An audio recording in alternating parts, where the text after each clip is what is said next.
gave me a word for you. And I was thinking and I was seeking the Lord. Ik was echt de Heer aan het zoeken. En ik zei, Heer, wat wilt u dat ik doe? Wat wilt u dat ik zeg? En hij zegt, je mag het zachter zetten. De Heer liet me zien van 7.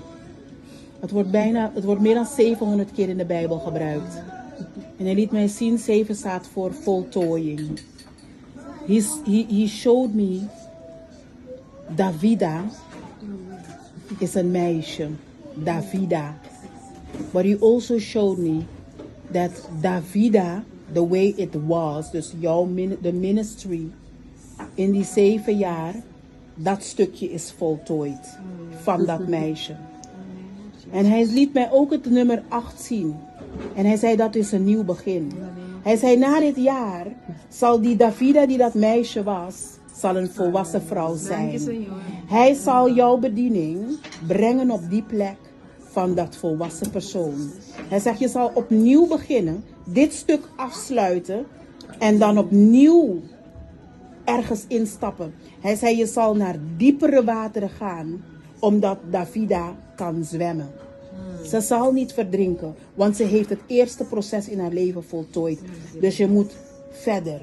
You need to not stop, because this part is, weet je, dit stukje is voltooid. Maar je moet verder. Je moet niet stoppen. Je mag ook niet stoppen, because it's God who gave it to you. Wherever you thought to stop, the Lord is reminding you, don't you ever stop, because this part is, weet je, is over. But the new part shall begin after today, after this weekend. Amen. Dus weet dat 8 een nieuw begin is. 7 is voltooid. 8. So you're stepping in your 8th year. Amen. And the anointing of God will be upon you. De Heer zegt, ik heb jou de zalving gegeven om nog grotere werken te doen dan je al deed. De Heer zegt, men zal horen wie Davida Ministries is.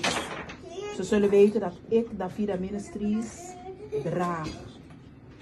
Het zal e differentia zijn. Het zal het verschil maken. Het zal een verschil zijn. De Heer zegt, jij zal zijn een verschil tussen vrouwen. Hij zegt, jij zal een verschil zijn tussen vrouwen. Omdat ik jou heb geroepen. Met een heilige roeping. Hij zegt, set yourself apart. Set yourself apart like never before. The Lord says, don't let anyone steal the joy that I have given you, that you have raised this child, Davida. Don't let anyone steal that joy that you have for it. He says, I will renew your joy. I will renew your strength. And you will do great exploits, says God. You are who you are, yesterday, today and forevermore. What you say is what you do.